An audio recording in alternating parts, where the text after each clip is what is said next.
Hi, you're welcome back to video 7 on the 28th of July 2019, and we're going back to look at Raragh wind farm. Now, as you can see, this is developing into a little bit of an investigation, and you can all be part of it, and you're very welcome if you can help in any way. Now, I want to read an article from the Global Warming Policy Foundation, and this was reported in today's Sunday Telegraph. And you remember Professor Gordon Hughes did an assessment of wind speeds and output for Britain, and he got 24%, and I did it sometime before that, and I got 24.1. So I've actually spoken to him. He's a lovely man. So we're on the one hymn sheet. Now, he's the man that's found that the output from wind farms degrade for over 19 years by about 7%. So we'll just take a look what this says. 2 offshore wind projects secured contracts to supply energy in 2017, and it was hailed to result in huge strides made for technology and engineering. Big hype. Oh, it's wonderful. This is the latest thing, right? But Professor Gordon Hughes, economics professor at Edinburgh University, claims that almost no attention has been paid to whether the contracts were sustainable and what would happen if they were not. And you can see from my one that it's my claims. They're not sustainable. So it'll need to treble the electricity price to bring Raragh into any kind of a profit-making position, or to pay back its original cost. Now, in a report for the Global Warming Policy Foundation, a climate skeptic think tank, he argues that the possible outcomes were stark, liking the Moray East project in Scotland. So that's a big offshore wind farm, as very high stakes poker. It's high stakes. We're in the middle of a huge gambling outfit, and questioning how it could possibly be profitable. This is a professor in Scotland. Either a consortium made up of these large overseas companies and financial institutions is deliberately planning to lose money. So there's 2 options. They're planning to lose money, or the UK electricity consumers, or UK, United Kingdom, electricity consumers will find themselves having to pay much higher prices so as to permit lenders to recover their loans and the developers to earn some kind of return on their equity, he claims. So we're finding here that at least triple the electricity price. So my electricity price is 26 cents, so that'll go up to about 78. That'll fairly bring in the fuel poverty. This is what our politicians have in mind for us. Developers argued that they take on all the financial risk of developing the government projects, and no cost will be passed on to consumers. So what the government is doing is throwing this over to the public sector, to all the buccaneers, and is hoping they'll build them and let them take the rap. So that's what it says here on here. Developers argue that they take the risk. Well, they're not taking the risk because they can walk away and leave. They're all limited companies. And Gay Electric took the risk, and it's been sued for 11 million personal owned money by Star Capital. So they're arguing, we are taking a big risk. Well, boys, nobody asked you to come in and ruin our environment and take risks.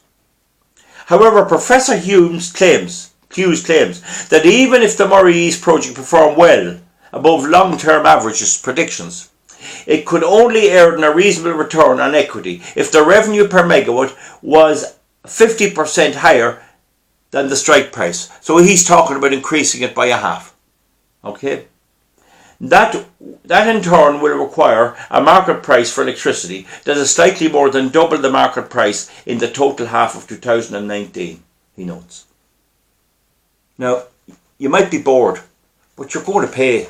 You're going to pay hard, and everyone's going to pay. And that's all I can do is tell you, make myself available to explain this, and hope people will listen. Because this is what every politician in Ireland has in store, with maybe the exception of maybe 1 or 2. But that's what they have in store. Now, regarding Raragh wind farm, I want to read this article to you. Cantor Fitzgerald, they're state of the art. They're the last word. I mean, Ireland, and we are progressive. Let's see what they have in mind. Raragh Development Holdings provides a successful exit for investors. Cantor Fitzgerald, that's a Dublin-based outfit, invested a total of 2.3 million in the Raragh Development Holdings Limited over two separate tranches in 2013 and 2014. The investors qualified for Environment EIS, Employment and Investment Incentive Scheme. Tax relief, and investors received total tax relief of 40%. Now remember, you have to earn money. I said that in my dossier. So they obviously had tax and this put this off against tax. But it's no good saving on tax unless you get your money back. Over the investment. In November 2018, Raragh Development Holdings was acquired by Mainstream Renewable Power Limited, and is doing so and in doing so, they provided Cantor Fitzgerald investors with a successful exit. So they take a risk, and if you are lucky, you get an exit as long as there's somebody coming on. And this is the huge question we're trying to see: can we blow these out of the water? These are fraudsters. Raragh Development Holdings Limited was a holding company that wholly owned Raragh Developments, a special purpose vehicle. Lovely, a special purpose vehicle. How quaint. Whose sole purpose was the construction and operation of the 10 megawatt wind farm near Kingscourt. Now it's supposed to be 12 megawatt.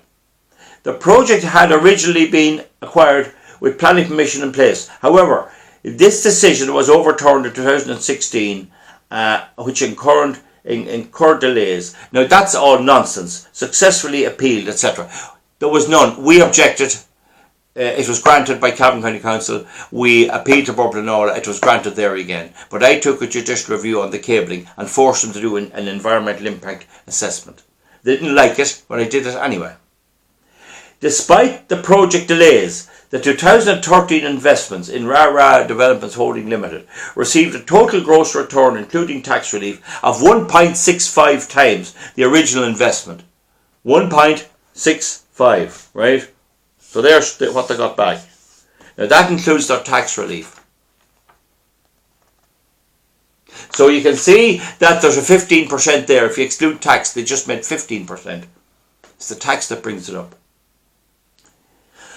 Now, despite the project delays, the 2013 Raragh Development Holdings Limited received a gross total return of 1.65. I've already said that.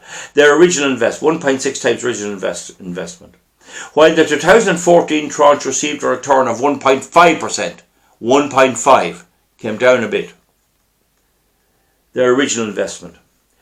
So if you take the tax of 40% out of that, they really got only 1% on it.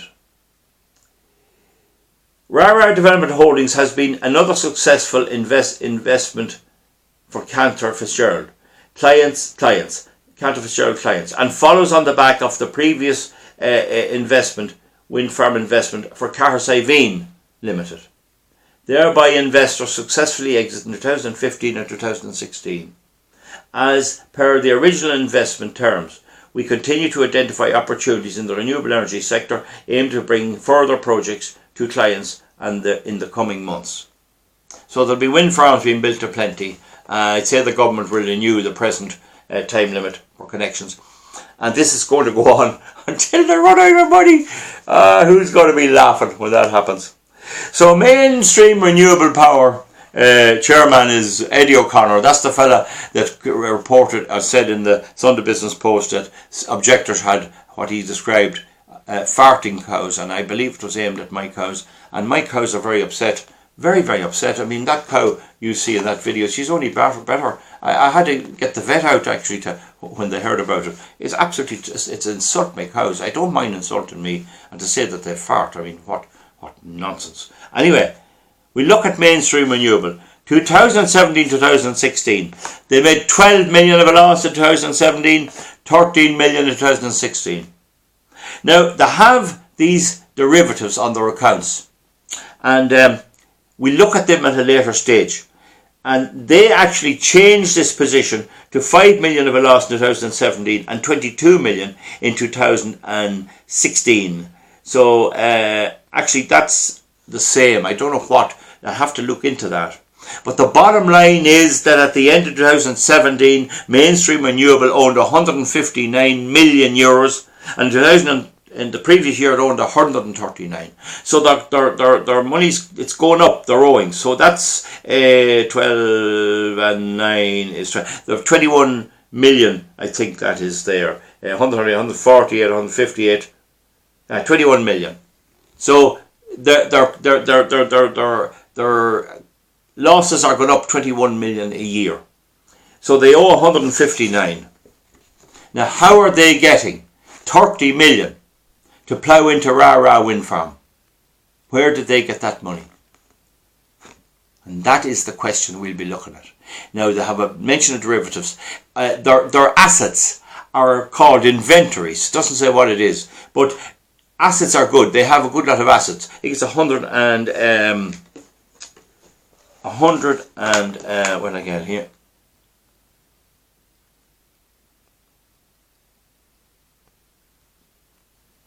Yeah, sorry, I paused it there just to check up me figures here. So they have inventories, which they claim is worth 139 million. So there's 20 million short. So what are those inventories? There may be some offices, there may be some stuff, probably parts of wind farms, bits of wind farms, and equipment for putting them up as well. And the previous year was 109, so it's 139 in the last year.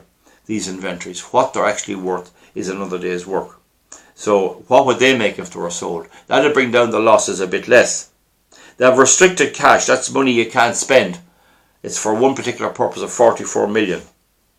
So to repeat that, their total liabilities is 159 million. Their assets are not known. These inventories would be interesting. But in any event, where are they getting the 30 million euros to put in here? They're getting that somewhere, and I think I have a rough idea. I don't know, is it investors or who it is. Now there's another company now in on the scene of buying out these wind farms too, and that's Greencoat Renewables. So therefore we have to look. So with these massive losses all being bought by loss-making companies in serious financial positions. And actually Wind Prospect, which helped design Raragh wind farm, it's a British company, and I checked its accounts, and it owes 13 million in the last year, and 13 it said the year before. So it's not making money either. So this pattern of losses is everywhere. And that thing at Gordon Hughes, there's something radically wrong. And will they be able to hit us, the consumer, to bail this out? That's what they'll have to do. They'll have to put up the prices terribly high. And if they do that, if they go up that high, then self-generating, making your own electricity at home, will become a viable option. We'll be looking at that as well. So there's something radically wrong. It's losses after losses after losses. It's the likes of Cantor Fitzgerald moving in, carried the thing over, and then getting rid of it. And they always get either Mainstream or Greencoat Renewables. But in recent year or two, the American companies and Canadian companies and all those, they seem to have got their fingers burnt. And the Chinese bought half of Gay Electric, and they claimed in the paper they'd buy the other half, and they backed out, they balked at it.